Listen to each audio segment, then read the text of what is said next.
Diyos ng Digmaan Azura. Kabanata 176, Patibong. Nakatayo ang dalawang kabaluti na lalaki sa tabi ng Starlight Pool. Sa ilalim ng refleksyon ng Starlight Pool, ang kanilang kulay abong baluti ay patuloy na kumikinang na may maningning na puting liwanag, at ang berdeng ilaw na ibinubuga mula sa kanilang mga guwang na mata ay tila mas matindi kaysa karaniwan.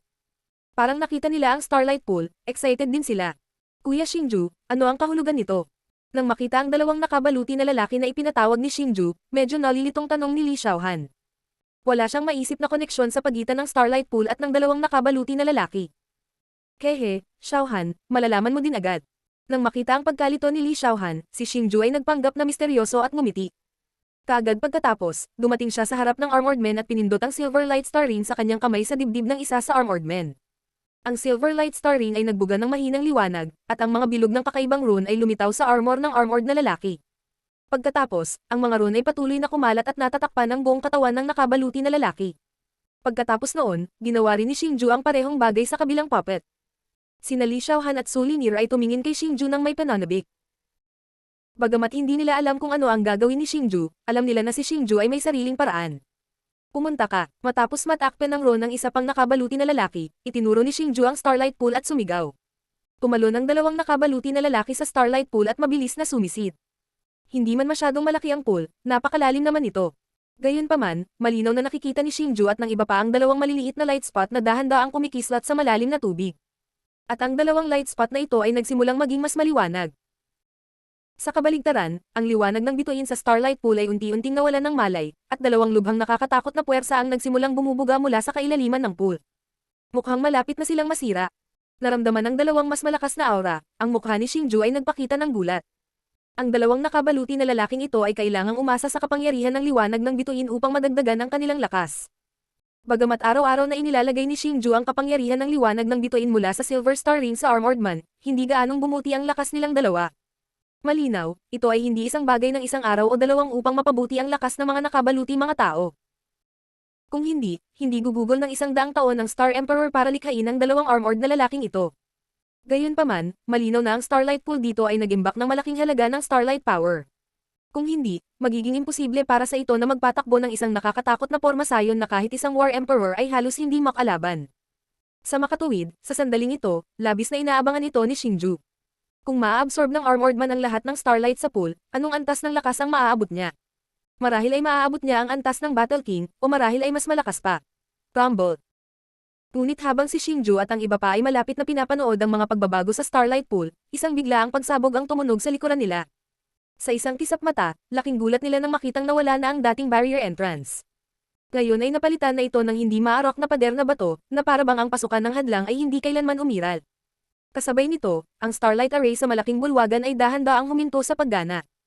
Bukod dito, nagsimula itong maglaho sa harap ng mga nagtatakang tingin ng lahat. Sa wakas, pagkatapos naganap na mawala ang mabituing ilog sa kalangitan, natuklasan ng lahat na ang kisame ng malaking bulwagan ay talagang natatakpan ng iba't ibang kakaibang rune. Mukhang nahanap na nila ang core ng formation. Sa pagtingin sa bubong ng pangunahing bulwagan na natatakpan ng mga rune, bahagyang ngumiti ang lola ni Xiaohan, at pagkatapos ay mabilis na sumugod sa kailaliman ng pangunahing bulwagan. Kehe, darating ang kayamanan. Pagkatapos ng lola ni Xiaohan, tumawa ng malakas ang magkapatid na Zuan Bing, at pagkatapos ay naging dalawang sinag ng liwanag at mabilis na hinabol ang lola ni Xiaohan. Matapos makita ang nasa sabik na hitsura ng magkapatid na Zuan Bing, walang magawa ang Yingking na umiling.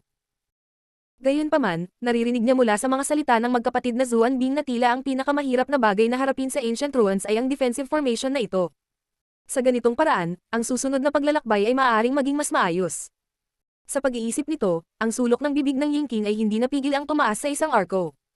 Pagkatapos noon, biglang pumutok ang mga pakpak sa kanyang likuran, at naging isang sinag ng liwanag at mabilis na hinabol ang tatlong tao. Ano? Sinabi mo na sina Xingju at Xiaohan ay nakulong sa core ng formation. Sa sandaling ito, dumating na ang lola ni Xiaohan sa square hole. Nang marinig niya na si Xingju at ang iba pa ay maaaring hindi makalabas pagkatapos makapasok sa core ng formation, ang matandang babae ay agad na naging mas excited. Kailangang malaman ng isa na siya ay gumugol ng 20 taon sa Endless Sea Region na nag-iisa upang maghanap ng mga pahiwatig tungkol sa mga sinaunang guho. Ito ay hindi para sa kanyang sarili, ngunit para kay Li Xiaohan. Kung may nangyari talaga kay Li Xiaohan, paano niya ito tatanggapin? Haste, sabi ko, sobra talaga kayo. Ang pagsira sa formation ay isang mahalagang bagay, bakit niyo hinyan ang tatlong brats? Pero, dahil umabot na sa ganito, mag-isip muna tayo ng paraan para mailigtas sila. Nang makita ito, sumimangot din ang magkapatid na Zuan Bing at dahan-daang sinabi. Marahil ay dahil alam nila na ang mga tumulong sa kanila ay si Xingju at ang iba pa, sa sandaling ito, maging ang dalawang magkapatid ay naging masigasig. Dati, may entrance sa boundary, pero ngayon nawala na.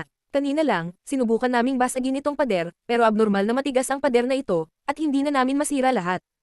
Nang marinig ang pagbanggit nito ng magkapatid na Zuan Bing, ang Coiling Dragon Association Elder ay nagsabi na may bahagyang hinaing. Oh, tingnan ko. Pagkatapos marinig ang kanyang mga salita, ang magkapatid na Zuan Bing ay naglakad sa harap ng dingding, at pagkatapos gamitin ang kanilang mga kamay para bahagyang kumatok dito ng 2 beses, bigla silang sumuntok.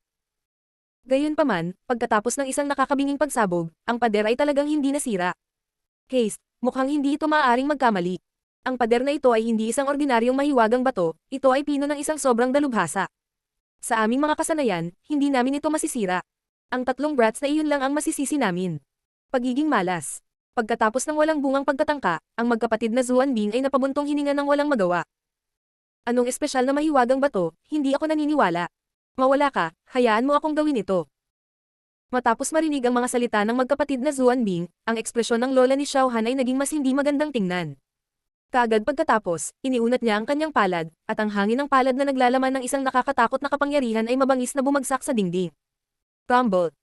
Nang tumama ang palad, umalangaw ang isang dumadagandong na tunog sa buong bulwagan, maging ang bulwagan ay nanginginig ng 2 beses, ngunit ang pader ay hindi pa rin nasira, walang anumang palatandaan ng pagkasira. Humph. Nang makita ito, bakas din sa mukha ng lola ni Xiao Han ang pagtataka, ngunit pagkatapos ng malamig na singhot, muli niyang ginamit ang mabangis na pag-atake na iyon laban sa walang katulad na matibay na pader. Kuya Xingju, mukhang nasa labas si lola at ang iba pa para tulungan tayo. Sa sandaling ito, ang matinding pag-atake sa labas ng bulwagan ay malinaw ding mararamdaman sa kuweba.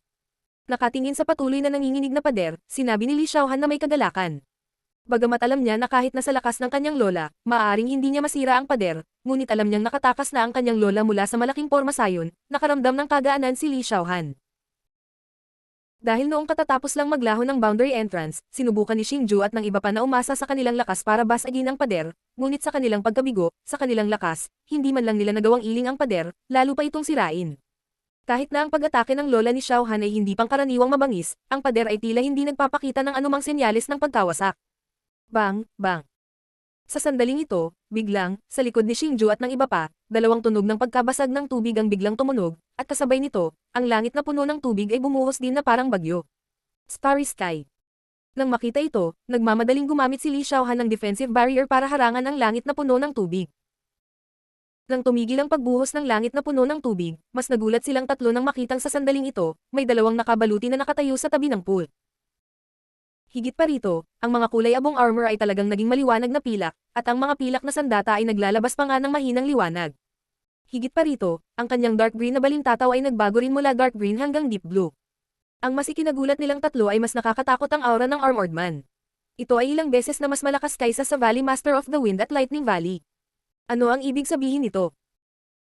Nangangahulugan ito na ang lakas ng 2 armored na tao ay nasa itaas na ng Valley Master of the Wind at Thunder Valley, at sa sandaling ito, ang lakas ng 2 armored na tao ay umabot na sa mataas na antas ng War King Realm. Ito ay talagang napakalakas. Sa pagtingin sa mga taong nakabaluti, ang mukha ni Xingju ay puno ng kaaya-ayang pagkagulat. 2 mataas na antas ng Combat Kings bilang kanyang mga alipors, kung ang balitang ito ay kakalat, ito ay hindi alam kung ilang Combat Kings ang made the press hanggang mamatay. Thump, thump, pumalakpak. Noong si Xingju ay natuwa sa pagbuti ng lakas ng 2 taong nakabaluti, ang mga taong nakabaluti ay biglang lumakad ng dahan-dahan patungo sa kanila. Nang matuklasan niya ang sitwasyong ito, ang ekspresyon ni Xingju ay nagbago ng malaki, dahil malinaw na hindi siya nag-utos para sa nakabaluti mga tao upang ilipat. Kuya Xingju, anong nangyayari? Sa sandaling ito, napansin din ni Li Xiaohan at Su Linier na may mali.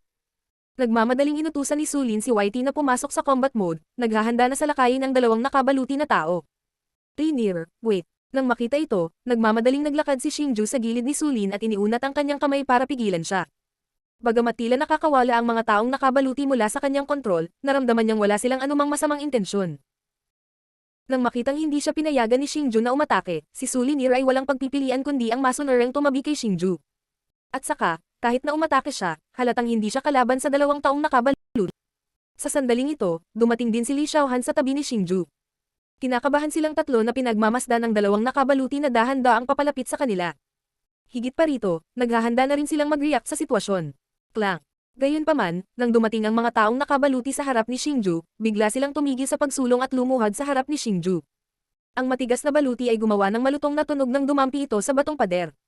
Subordinate Greats Master.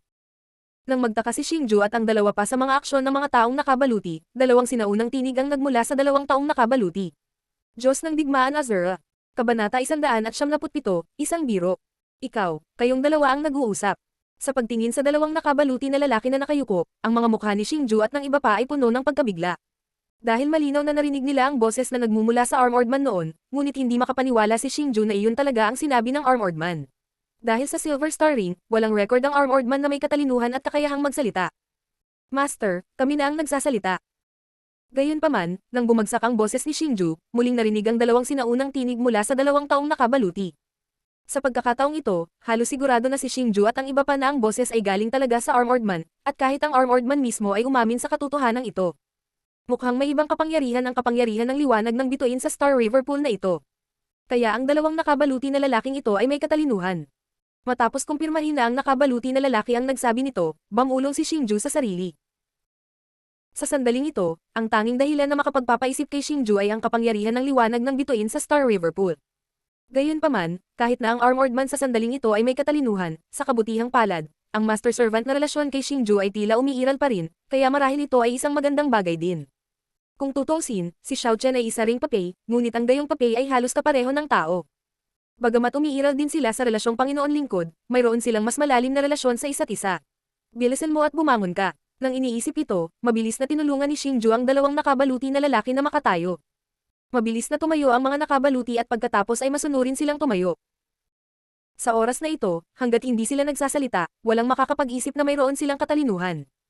Sa sandaling ito, muling nakaramdam ng paghanga si Xingju sa may-ari ng pagkawasak na ito. Mukhang may kakayahan nga ang malakas na tao na hindi pa rin maintindihan. Pagkatapos noon, sinimulan ni Xingju na maingat na tumingin sa paligid ng batong pader, sinusubukang humanap ng paraan palabas. Nang makita ito, sumunod din sina Li Xiaohan at Su Linier, ngunit pagkatapos ng maingat na paghahanap sa mahabang panahon, hindi pa rin nila mahanap ang tinatawag na exit.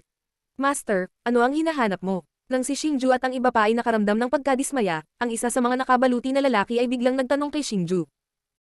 Kaya nakulong tayo dito at naghahanap ng daan palabas. Nang marinig niya ang boses ng nakabaluti na lalaki at makita ang kanilang mga guwang na mukha, nakaramdam ng kaunting katawa si Xingju. Ang lalaking nakabaluti na ito ay walang bibig, ngunit nakakapagsalita siya. Tiyak na lubos siyang umasa sa kapangyarihan ng liwanag ng bituin. Guro, kung may daan palabas, may daanan sa pool na ito. Matapos marinig ang mga salita ni Xingju, ang nakabaluti na lalaki ay naglakad papunta sa gilid ng pool at sinabi kay Xingju. Ano? May daanan sa pool na ito.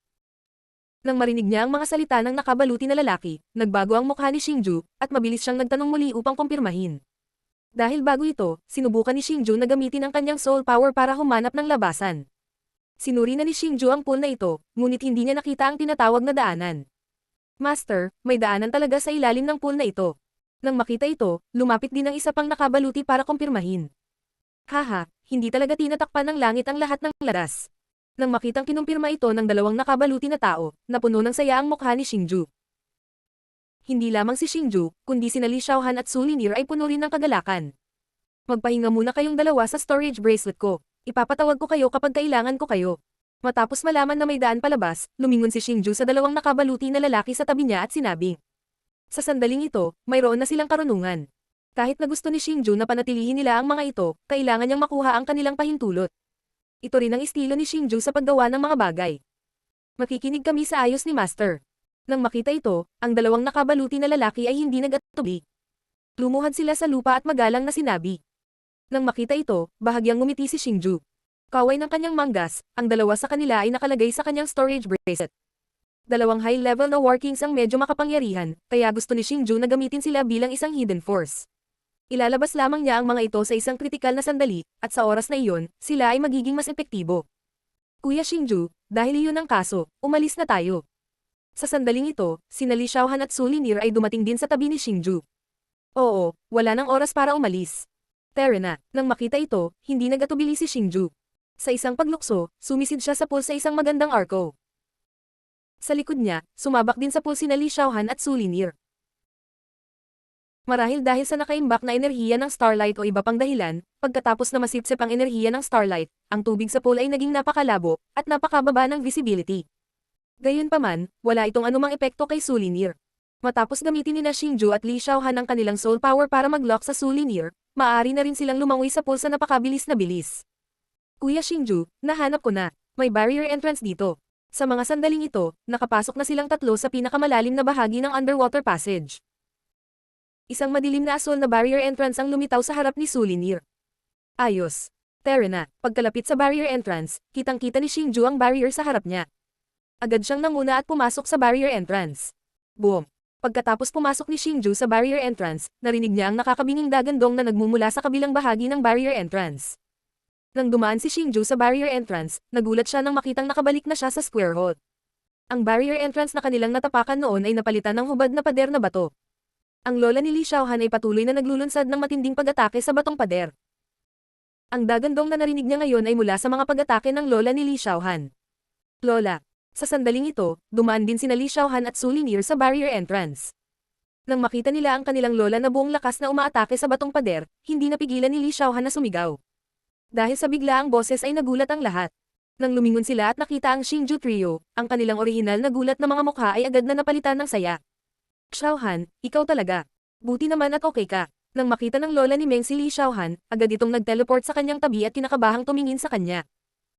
Sa sandaling ito, ang mukha ng matandang babae ay natatakpan ng pawis, at ang kanyang aura ay sobrang gulo din. Kitang-kita na ang nakaraang pag-atake sa rock wall ay nakakonsumo ng maraming enerhiya. Lola, ako po, ayos lang po ako. Nang makita niya ang kasalukuyang hitsura ng kanyang lola, nabasa ang mga mata ni Li Xiaohan.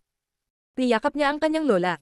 Sa sandaling ito, para sa isang maliit na batang babae na tulad niya, mayroon lamang emosyon. Naantig siya sa pag-aalala ng kanyang lola sa kanya. Xingju, paano ka nakalabas? Paano ka? Sa sandaling ito, lumapit din si Uncle Pan sa tabi ni Xingju at nalilitong nagtanong. Haha, baka pinaglalaroan tayo ng may-ari ng mga guho. Nang marinig ang tanong ni Uncle Pan, natuklasan ni Xingju na ang lugar na kalalabas lang nila ay ang Gate of Life. Sa madaling salita, kung lumakad sila sa pintuan ng buhay, hindi nila iiwan ang mga guho. Sa halip, papasok sila sa formation aperture. Sa oras na iyon, tiyak na papatayin sila ng marahas na kapangyarihan ng Starlight. Isa lang itong bitag. Hehehehe. Dahil ayos na ang lahat, aalis na tayo. Nang makita ito, hinimas ng magkapatid na Zuanbing ang kanilang mga kamay, puno ng pagkainip ang kanilang mga mukha. Teka lang, dahil nalampasan na natin ang unang harang, hindi mo ba dapat sabihin sa amin kung anong klaseng kahirapan ang susunod nating makakaharap? Nang malapit nang umalis ang lahat, bahagyang ngumiti si Xingju. Dumating siya sa harap ng magkapatid na Zuanbing at dahan-daang nagtanong. Para sabihin ang totoo, ang dating hadlang ay talagang kasing lakas ng unang sinaunang guho. Gayunpaman, ang unang sinaunang mga guho ay walang tatlong sipi na ito. Iisa lamang ang pagpipilian. Sa makatuwid, hindi tayo nangangahas na tiyakin kung ano ang susunod na mangyayari. Gayunpaman, dahil gusto ninyong malaman, maaari na rin naming sabihin sa inyo. Sa unang mga sinaunang guho, walang ibang mga kahirapan. Sa halip, maayos ang landas at diretso kaming pumasok sa bulwagan kung saan nakaimbak ang mga kayamanan. Nang marinig ang tanong ni Xingju, ang Zuanbing brothers ay nag-alinlangan saglit bago dahan-daang sumagot. Tungkol sa mga workings na hindi lumabas, sila ay talagang pinatay ng mga lumabas na buhay. Nang magsalita sila tungkol sa pagpatay sa mga workings, walang nikatiting na pahiwatig ng panghihinayang sa kanilang mga mukha. Matapos marinig ang mga salita ng magkapatid, natahimik ang lahat. Ramdam ni Xingju na hindi nagsisinungaling sa kanila ang Zuanbing brothers. Gayunpaman, nangangahulugan din iyon na hanggat dumaan sila sa pasukan ng barrier, papasok sila sa bulwagan kung saan nakaimbak ang mga kayamanan. Naaalala pa ng lahat ang kasunduan bago pumasok sa mga guho, di ba? Kung sino man ang lumabag sa kasunduan, huwag mo kaming sisihin sa pakikitungo sa kanya ng magkasama. Sa sandaling ito, ang katawan ni Xiaohan ay naka-recover na rin sa kanyang peak state. Naglakad siya sa harap ng lahat at dahan-daang sinabi. Ang kahulugan sa likod ng kanyang mga salita ay natural na nakadirekta sa Zuanbing brothers. Hehe, oo nga. Bagamat gaaman tayong dalawa sa kayamanan, hindi tayo mga taong bumabalik sa ating mga salita. Nang marinig ito, naunawaan din ng Zuanbing brothers ang kahulugan sa likod ng mga salita ni Xiaohan at mabilis na ipinahayag ang kanilang determinasyon. Dahil iyon ang kaso, sabay na tayong pumasok. Nang makita ang mga ekspresyon ng Zuanbing brothers, gumiti ang lola ni Xiaohan at nanguna sa paghakbang sa malaking barrier entrance. Nang makita iyon, ang lahat ay nagmamadaling pumasok sa entrance ng spirit formation. Kung talagang tulad ng sinabi ng magkapatid na Zuanbing, at ang lugar kung saan nakaimbak ang mga kayamanan ay nasa likod ng spirit formation, kung gayon kahit nahatiin nila ang mga kayamanan ng pantay-pantay, ang mga kayamanan ay magkakaiba pa rin ng grado. Kaya, sa sandaling ito, nais ng lahat na maging unang makakuha ng ilang mahalagang kayamanan. Diyos ng Digmaan Azura. Kabanata 178, lalabanan mo ako. Buzz.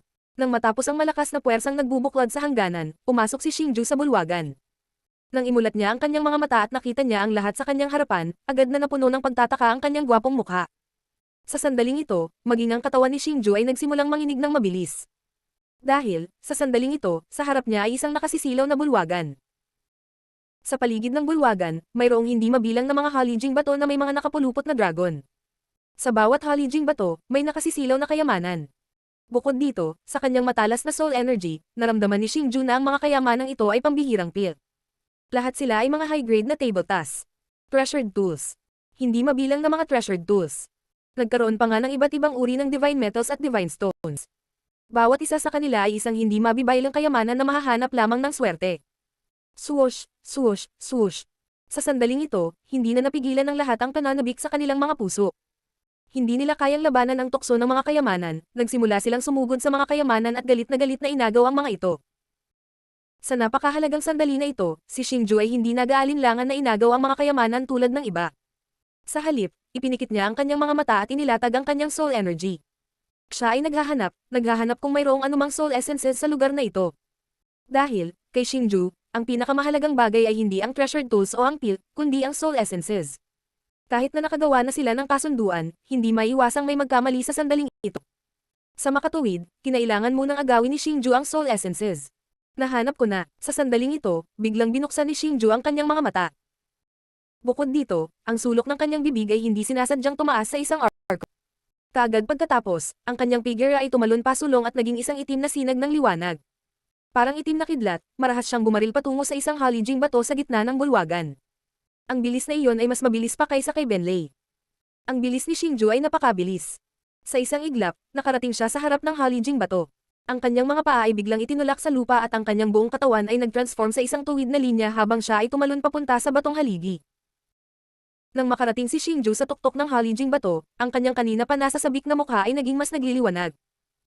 Iyon ay dahil may dalawang kumikinang na lilang kristal na nakalagay sa halijing bato.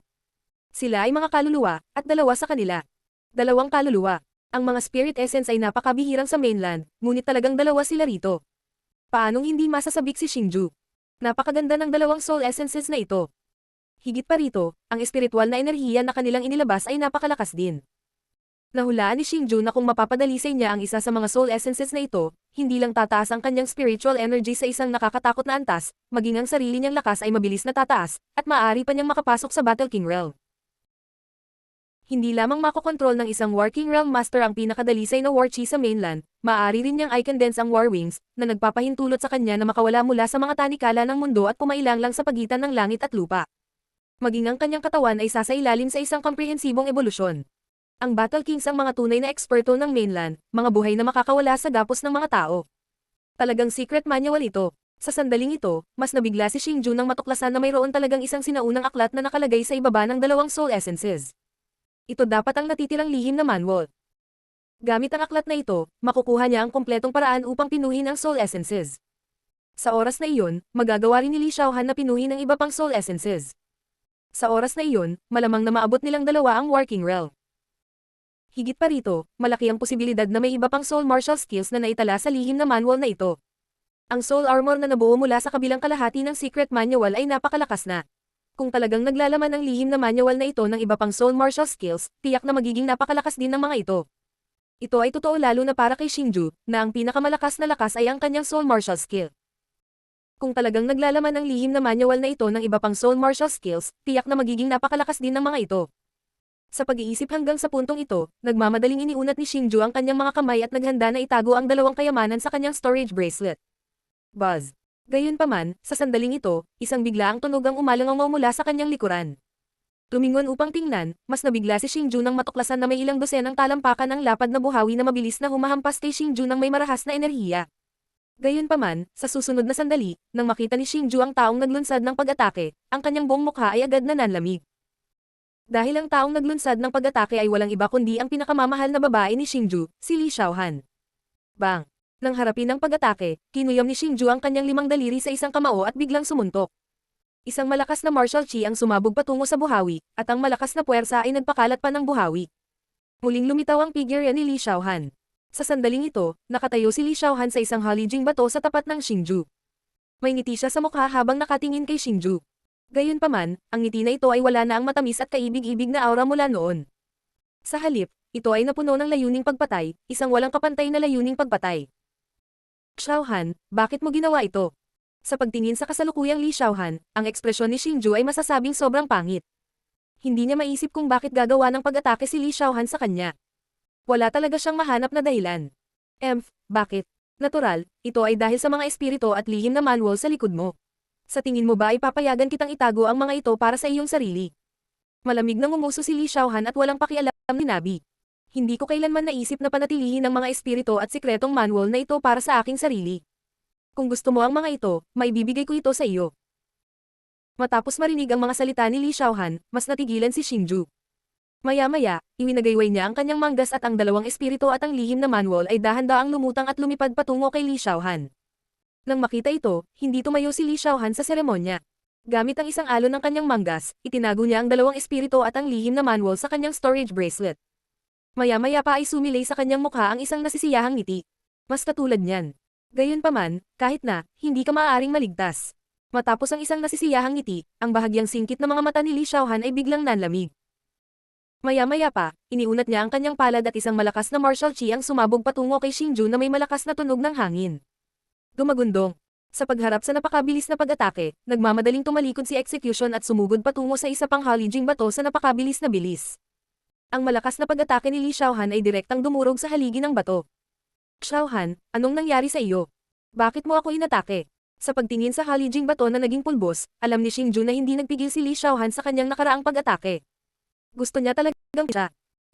Hindi ako papayag na malaman ng pangalawang tao ang isang soul martial skill. Mamatay. Gayunpaman, bilang tugon sa tanong ni Xingju, malamig na ngumuso si Li Xiaohan. Ang kanyang malajade na mga kamay ay muling sumayaw at ang mga agos ng malakas na martial chi ay sumabog patungo kay Xingju na parang langit na puno ng mga palaso. Boom boom boom boom. Sa pagharap sa pag-atake ni Li Xiaohan, ayaw lumaban ni Xingju, kaya nakaiwas na lamang siya. Sa kabutihang palad, natutunan na ni Xingju ang Imperial Wind Technique. Sa makatuwid, kahit na ang pag-atake ni Li Xiaohan ay hindi pangkaraniwang mabangis, hindi nito masasaktan si Xingju. Gayunpaman, para kay Xingju, ang pinsala sa kanyang puso ang pinakamasakit. Hindi siya makapaniwala sa katotohanang nasa harapan niya at hindi niya matanggap si Li Xiaohan. Dahil alam niyang si Li Xiaohan, na kayang isakripisyo ang sarili niyang buhay para sa kanya, ay tiyak na hindi aatake sa kanya para sa kanyang sariling kapakanan. Akin ito, nililigawan mo si kamatayan.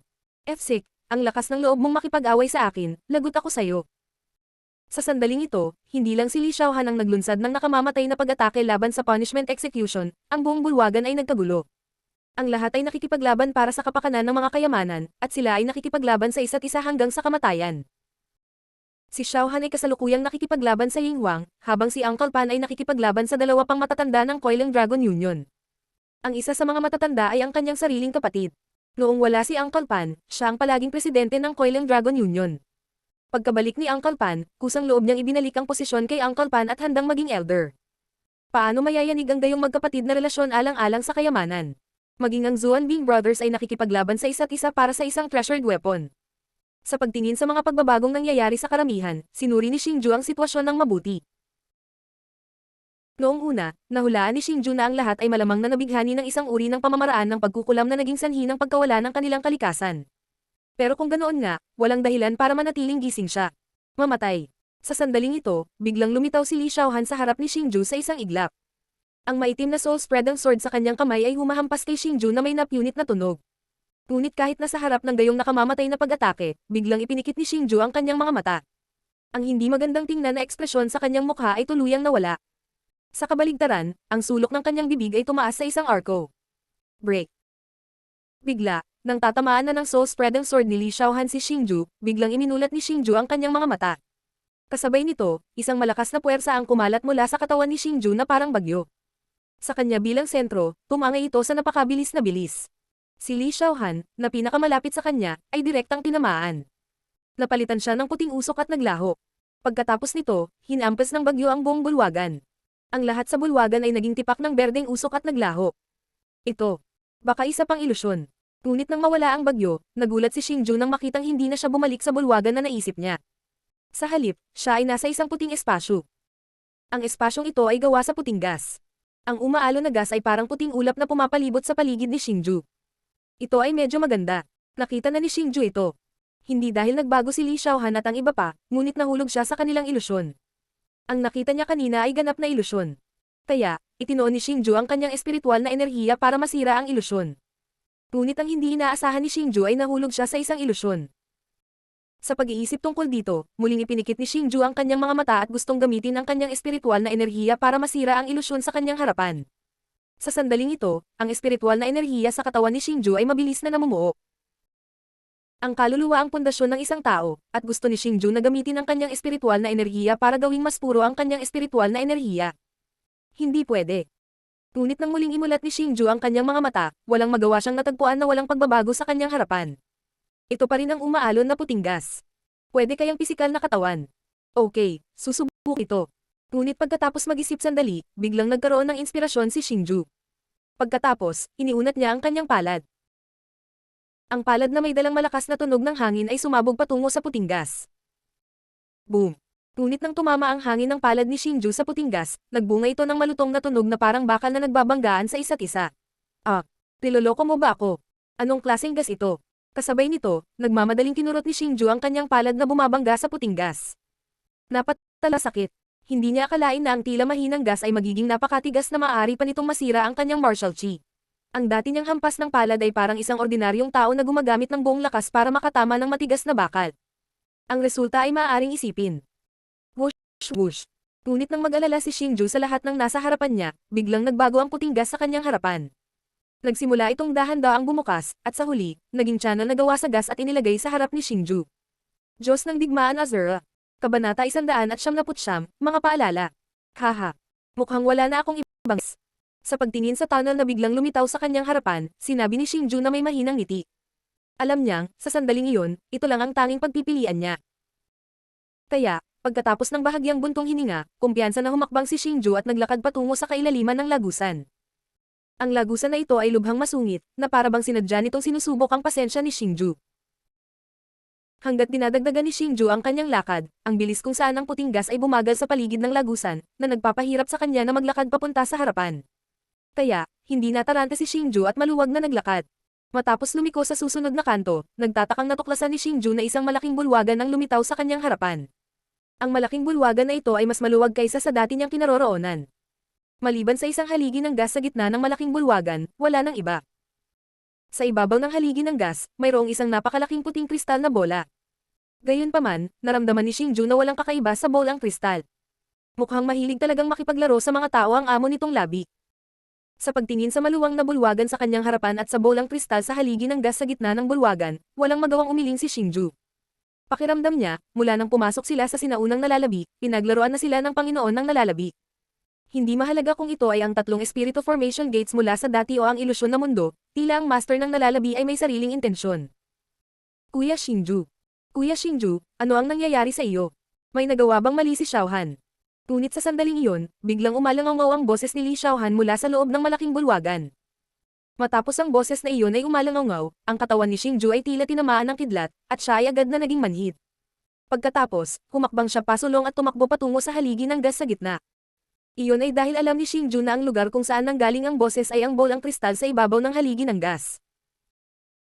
Nang dumating si Xingju sa harap ng bolang kristal, nagulat siya nang matuklasan na ang bolang kristal ay talagang sumasalamin sa isang hanay ng mga imahe, at ang lokasyon ng mga imahe ay ang bulwagan na kanilang pinasok kanina.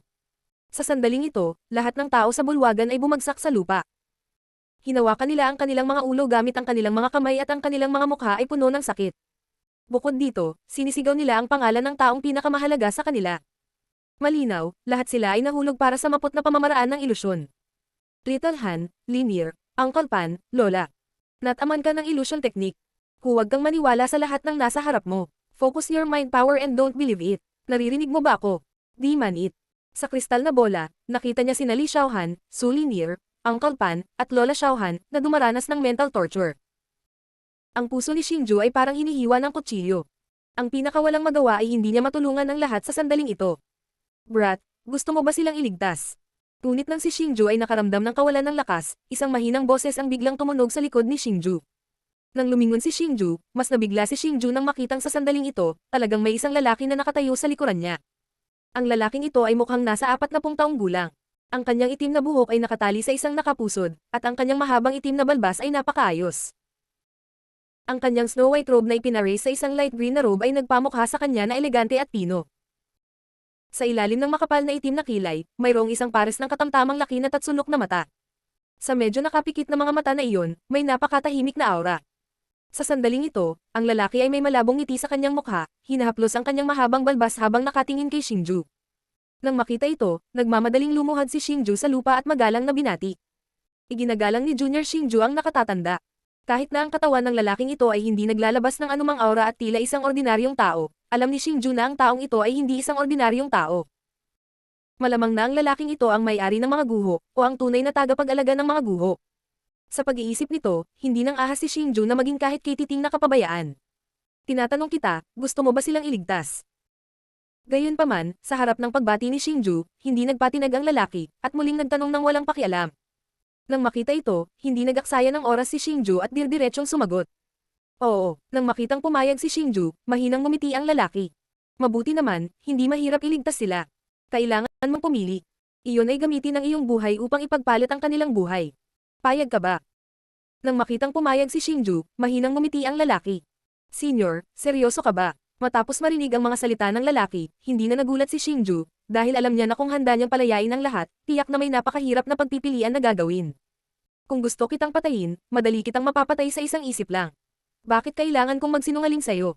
Gayunpaman, kung hindi mo sila ililigtas, maaari kitang hayaang umalis dito ng buhay at kunin ang lahat ng mga kayamanan sa malaking bulwagan. Handa ka pa bang iligtas sila? Nang makita ito ng lalaki ay napangiti ng mahina. Ang ngiting iyon ay nagpapakita ng aura ng kumpiyansa, na para bang nahawakan na niya ang buhay at kamatayan ni Xingju at ng iba pa. Matapos marinig ang mga salita ng lalaki, hindi na nagatubili si Xingju at mariing sinabi, ang junior na ito ay handang gamitin ang sarili kong kamatayan para ipagpalit ang kanilang buhay. Nang marinig ang mga salita ng lalaki, hindi nagatubili si Xingju at mariing sinabi. Nang makita ito ng lalaki ay ngumiti ng mahina. Maya-maya pa, dahan-dahan niyang ibinuka ang kanyang palad, at ang mga hilera ng itim na simbolo ay namuo sa kanyang palad. Para silang isang mahabang ahas, at nakaayos sa hanay habang dahan-daang lumangoy sa kanyang palad. Sa pagtingin sa mga kakaibang ron sa palad ng lalaki, naramdaman ni Xingju ang bakas ng paggalang sa kanyang puso. Ang mga ron na ito ay kakaiba, na para bang bawat isa sa kanila ay may sariling buhay. Kahit na hindi ito kasing lakas ng ilang martial skill, alam ni Xingju na ang mga ron na ito ay maraming beses na mas malakas kaysa sa martial skills na natutunan niya noon, dahil hindi ito matatawag na martial skill. Pumunta ka. Biglang sumigaw ang lalaki, at ang anteng-anteng sa kanyang kamay ay naging isang itim na linya habang ito ay bumaril patungo sa punishment technique. Gayunpaman, sa pagharap sa itim na linya, si Xingju ay hindi umiwas, ngunit tuwid na nakatayo sa lugar, naghihintay na ang itim na linya ay kumitil sa kanyang buhay. Sa totoo lang, ayaw mamatay ni Xingju, ngunit ayaw niyang makitang mamatay si Li Xiaohan at ang kanyang mga kaibigan. Bukod dito, sa harap ng ganoong eksperto, alam niyang wala siyang puwang upang makipagtawaran, kaya sa sandaling ito lamang ang kanyang pagpipilian. Uchi. Sa sandaling ito, dumating na ang itim na linya, at tulad ng isang matalim na kutsilyo, tumusok ito sa dibdib ni Xingju. Ang bilis ay napakabilis na ang dugo ay tumalsik lamang matapos itong bumaril sa katawan ni Xingju. Nang bumaril ang mga ron sa katawan ni Xingju, nagsimulang kumalat ang nakakasakit sa puso mula sa kanyang dibdib, na naging dahilan upang hawakan ni Xingju ang kanyang dibdib at gamulong sa lupa. Agad na tumulo ang malalaking pawis mula sa kanyang katawan, bumuhos na parang ulan, at maging ang kanyang mga labi ay namutla. Masasabing sobrang miserable ang kanyang hitsura, at halata sa sarili ang sakit. Unti-unting lumabo maging ang kanyang kamalayan, at sa huli, naging itim ang kanyang paningin, at nakatulog siya ng mahimbing. Pagkaraan ng hindi kilalang yugto ng panahon, nang muling imulat ni Xingju ang kanyang mga mata, natuklasan niyang hindi siya namatay, ngunit nasa bulwagan pa rin. Nang iangat ni Xingju ang kanyang ulo, mas nabigla siya nang matuklasan na ang lalaki noon ay nakatayo pa rin sa parehong lugar, nakatingin sa kanya. Ang labis na ikinagulat ni Xingju ay nasa sandaling ito, ang katawan ng lalaki ay talagang naging transparent. Senior, ikaw. Nang makita ito, nagmamadaling tumayo si Xingju, puno ng pagtataka ang kanyang mukha. Sa sandaling ito, naunawaan na niya na ang pagpili ng buhay at kamatayan noon ay tila isang biro sa kanya nitong senior. O marahil ito ay isang uri ng pagsubok. Sa madaling salita, hindi talaga ginasto ng senior ang kanyang buhay. Haha, hindi na kailangan magtanong. Naghintay ako dito ng ilang libong taon, at sa wakas ay nakahanap ako ng angkop na kahalili. Ngunit sa pag-iisip tungkol dito, ito ay medyo nakakatawa. Sa huli, ang kapalit na pinili ko ay talagang mula sa Spirit Eater Clan. Nang makitang nagising na si Xingju, nakangiting sabi ng lalaki. Senior, pwede ko bang tanungin kung ikaw ang master ng lugar na ito? Ano ang gusto mong mamanahin ko? Narinig ang mga salita ng lalaki, mas nabigla si Xingju, at nagmamadali siyang nagtanong. Wala na akong masyadong oras, huwag ka nang magtanong, makinig ka lang sa akin. Nang makita ito, ikanaway ng lalaki ang kanyang kamay, na nagpapahiwatig na si Xingju ay hindi dapat magtanong ng anuman. Matapos marinig ang kanyang mga salita, natuklasan din ni Xingju na ang katawan ng lalaki ay talagang nagiging mas ilusyon, tulad ng unang Pavilion Master Soul Strength. Pagkatapos, hindi na siya nagsalita, bagkus ay tahimik na nakinig sa pagsasalaysay ng lalaki. Dahil ikaw ay mula sa Spirit Eater Clan, dapat mong malaman ang tungkol sa Spirit Eater Ancient Tomb. Sa hinaharap, kapag pumasok ka sa Spirit Eater Ancient Tomb, dapat mong makuha ang Spirit Eater Blade sa sinaunang Nichu. Sa oras na iyon, ikaw ay natural na makakamit ang aking mana. Spirit Eater Ancient Tomb, Spirit Eater Blade. Inheritance. Nang marinig ang mga salita mula sa bibig ng lalaki, naramdaman ni Xingju na hindi pamilyar. Gayunpaman, alam din ni Xingju na hanggat nakuha niya ang Spirit Eater Blade, makakakuha siya ng ilang kapangyarihan na may kaugnayan sa senior na ito. Gusto kong tanungin ka, nandyan pa ba ang Spirit Eater Clan? Sa sandaling iyon, biglang tumingin ang lalaki kay Xingju ng may malalim na tingin. Senior, wala na ang Spirit Eater Clan. Nang marinig ang mga salita ng lalaki, nagulat muna si Xingju, pagkatapos ay nagmadali siyang sumagot. Sinasabi na ang sinaunang pagkawasak na ito ay umiral ng mahigit 1,000 taon, at ang taong ito ay talagang alamang tungkol sa pagpuksa sa Spirit Eater Clan. Paanong hindi mabigla si Xingju? Haste, pinutol ang mga damo at iniwan ang mga ugat, anong kasalanan? Nang marinig ang mga salita ni Xingju, bamantong hininga ang lalaki sa medyo malungkot na paraan. Bata, paalalahanan kita, ang mga kaaway ng iyong Spirit Eater Clan ay malamang na nasa Sky Marshal Continent pa. Sa makatuwid, ipinapayo ko sa iyo na huwag ibunyag ang iyong pagkakakilanlan bilang isang miyembro ng Spirit Eater Clan bago mo maabot ang antas ng War Saint. Tsaka huwag mong sasabihin kahit kanino na nakilala mo ako. Sa sandaling iyon, ibinaling ng lalaki ang kanyang tingin kay Xingju at maingat na sinabi. Makakaasa ka senior, siguradong makikinig itong junior sa mga turo ng senior. Nang makita ito, time na nanumpa si Xingju. Ma'am, ang swerte ng Spirit Eater Clan na magkaroon ng junior na katulad mo. Sana makita-kita ulit, bata. Nang makita ang reaksyon ni Xingju, ngumiti ang lalaki sa kasiyahan. Kasunod nito, nawala ang kanyang katawan kasabay ng kanyang pagtawa. Senior, pwede ko bang tanungin kung miyembro ka ng Spirit Eater Clan? At saka, paano ko may liligtas ang mga kaibigan ko? Senior. Sa pagtingin sa lalaking nawala sa isang iglap, nagmamadaling nagtanong si Xingju. Sa sandaling ito, ang pinakagustong malaman ni Xingju ay kung paano umalis sa lugar na ito at kung paano ililigtas si Li Xiaohan at ang iba pa. Higit pa rito, napaka-curious niya tungkol sa tunay na pagkakakilanlan ng senior na ito. Sa kanyang mga salita, tila nais lamang niyang makahanap ng kapalit. Gayunpaman, ang kanyang mana ay nauugnay sa Spirit Eater Blade ng Spirit Eater Clan. Pero kung miyembro siya ng Spirit Eater Clan, bakit hindi na lang siya humanap ng kahalili sa loob ng Spirit Eater Clan? Bakit niya inilagay ang kapahamakan dito? Sa sandaling ito, napakaraming tanong ni Xingju. Gayunpaman, hindi na umalangaw ang boses ng lalaki sa maluwag na bulwagan na ito. Diyos ng Digmaan Azura. Kabanata 200, Espiritual na Sandata. Few alternation hindi nagtagal matapos mawala ang matanda, biglang nalaman ni Xingju na ang espasyo sa kanyang harapan ay nagsimulang umikot muli ng mabilis. Pagkatapos ng pag-ikot, nagulat si Xingju nang makitang bumalik siya sa bulwagan kung saan nakaimbak ang mga kayamanan. Sa sandaling ito, siya at ang iba ay nakatayo sa harap ng pasukan ng hadlang. Wei. Sa sandaling ito, pawis na pawis ang lahat at mapatla ang kanilang mga mukha. Malinaw na pinahirapan sila ng ilusyon.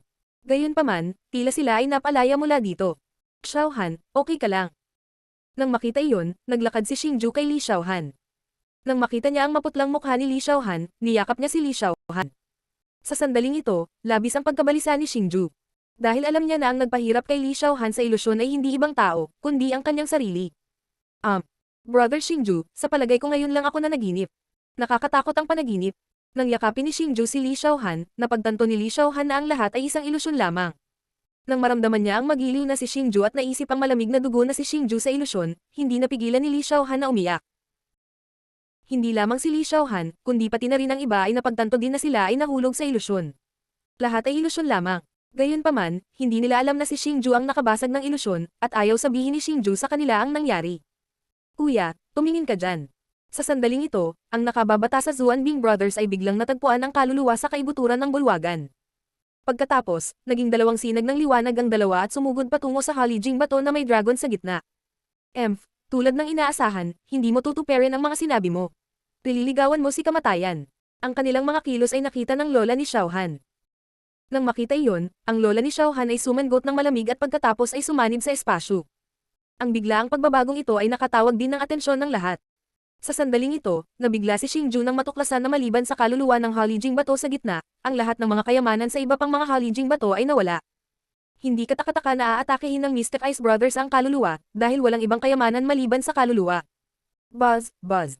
Pambihira ang bilis ng Battle Emperor. Sa isang kisap mata, dumating ang Black Ice Brothers sa harap ng Halijing bato. Gayunpaman, sa sandaling ito, ang dalawang pulang-pula na Battle Chi ay biglang bumaril mula sa espasyo sa itaas ng Halijing bato patungo sa Black Ice Brothers na may nakakatalim na mga tunog. Gayunpaman, malamig na bamantong hininga ang Zuanbing Brothers sa harap ng biglaang pag-atake.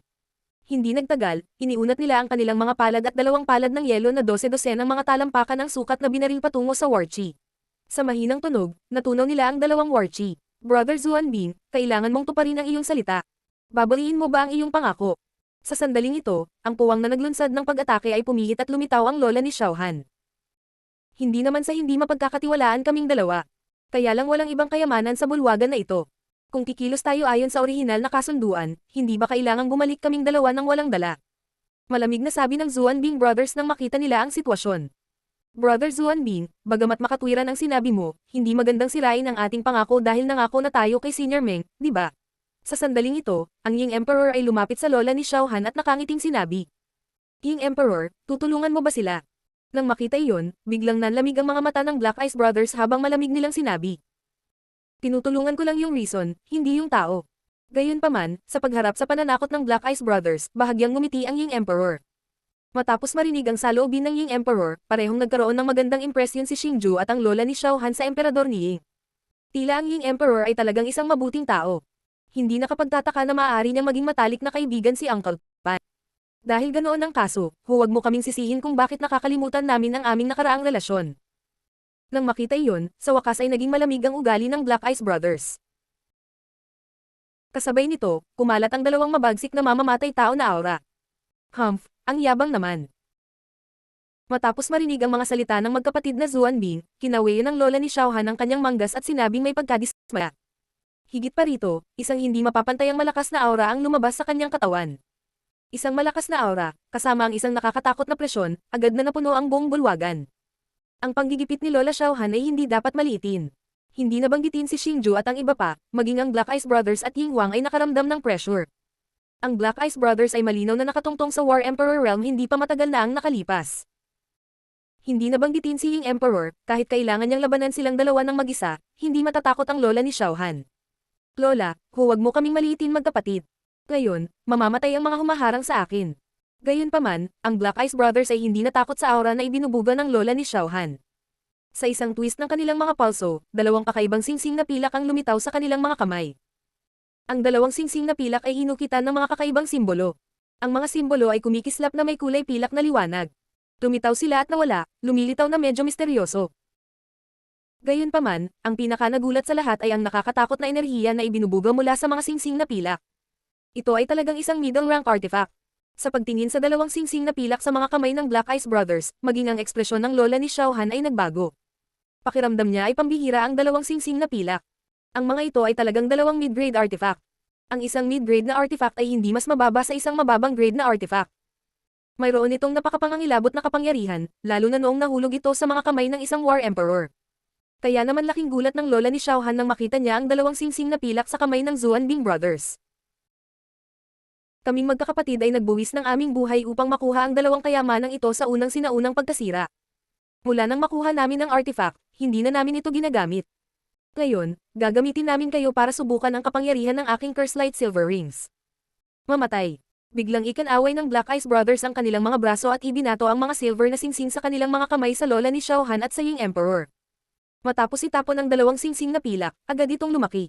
Kasabay nito, maraming kumikinang na ron ang kumalat mula sa mga singsing na pilak at mabilis na umikot sa paligid nila. Higit pa rito, ang isang hindi maihahambing na malakas na presyon ay inilabas din mula sa mga singsing na pilak. Anong kapangyarihan? Malaki ang ipinagbago ng lola ni Xiao Han at ng Ying Emperor nang makita nila ang dalawang singsing na pilak na pumutok sa kanila. Gayunpaman, wala silang oras para mag-isip. Bigla nilang inabot ang kanilang mga palad at pinaandar ang kanilang pinakamakapangyarihang martial skills. Bang! Bang! Buzz! Matapos bumangga ang dalawang makapangyarihang martial skills sa mga silver ring, isang napakalakas na energy ripple ang sumambulat. Pagkatapos nito, ang dalawang panig ay nahulog sa isang deadlock. Kahit na ang lola ni Xiao Han at ang martial skills ng Ying Emperor ay napakalakas, kulang pa rin sila sa harap ng dalawang silver na singsing. Lalo na si Ying Emperor, na tila nahihirapan. Kung titignan, hindi na siya makakatagal. Swish! Swish! Swish! Sa sandaling ito, si Uncle Pan at ang dalawang elder ng Coiling Dragon Association ay lumukso at naglunsad ng kanilang malalakas na pag-atake sa Black Ice Brothers. Emph, nililigawan mo si kamatayan. Bagamat nagbuhos ng malaking lakas ang Black Ice Brothers sa mga silver ring, hindi sila natakot sa mga pag-atake ni Uncle Pan at ng iba pa. Ikanaway nila ang kanilang manggas at dalawang malakas na martial chi ang bumaril kay Uncle Pan at sa iba pa. Bang! Nang bumaril ang dalawang battle chi, ang mga pag-atake ni Uncle Pan at ng iba pa ay agad na natangay ng dalawang war chi. Sa huli, ang war chi ay tumama sa katawan ni Uncle Pan at ng iba pa. Uchi!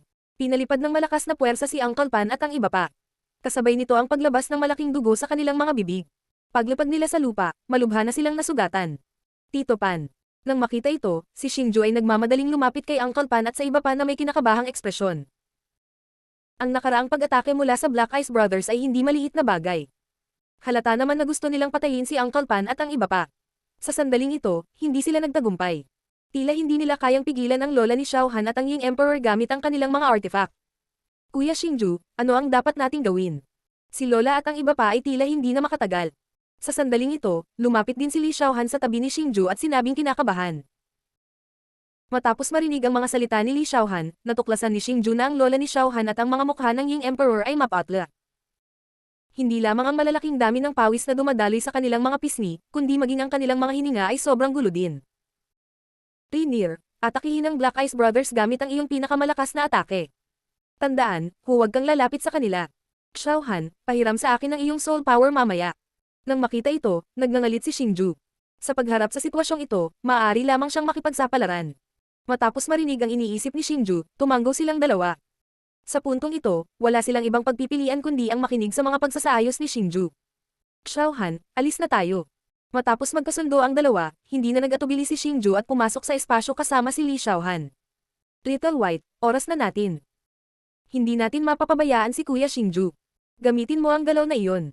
Matapos pumasok sina Xingju at Li Xiaohan sa espasyo, binuhat ni Su Lin ang Little White at nakangiting sinabi. Meow. Matapos marinig ang mga salita ni Su Lin, tumanggo si Little White sa maliit nitong ulo bilang pagsang-ayon.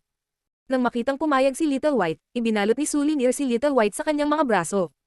Pagkatapos, gumawa siya ng kakaibang selyo gamit ang kanyang mga kamay. Kasabay nito ang kakaibang marka sa kanyang noo. Ang marka ay nagniningning na may puting liwanag. Hindi lamang si Su Lin, ngunit maging si YT ay mayroon ding katulad na marka na lumilitaw sa ulo nito. Pagkatapos nito, ang liwanag mula sa marka ay lalong ningning. Sa huli, ito ay naging isang puting bola ng enerhiya na bumalat kina Su Lin at YT. Spiritual Beast Battle Armor. Ang Spiritual Beast Battle Armor ni Su Lin ay nagmula sa puting ilaw na bola. Pagkatapos, ang bola ng liwanag ay agad na kumalat. Matapos kumalat ang liwanag, lumitaw ang isang kaakit-akit na figure.